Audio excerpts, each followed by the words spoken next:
This video will guide you through the process of replacing the mass airflow sensor on a 2015 Chevrolet Cruze.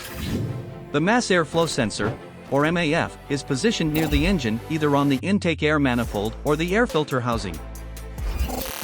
If the engine has been running, let it cool sufficiently before starting work to avoid burns from hot parts. And always wear personal protective equipment, including rubber gloves and safety goggles, when working on a vehicle. Begin by removing the sensor.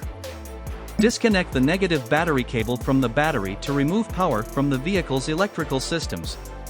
Unplug the electrical connector attached to the mass airflow sensor. Unscrew the bolt that secures the sensor in place and remove the sensor from its mounting.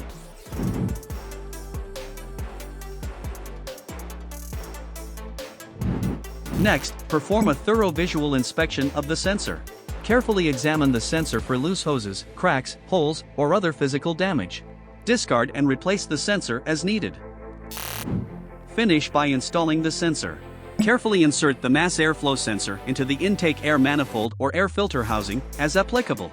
Secure the sensor in place by tightening the bolt. Reattach the electrical connector to the sensor. Reconnect the negative battery cable to complete the installation. Start the engine and monitor the dashboard for any warning lights.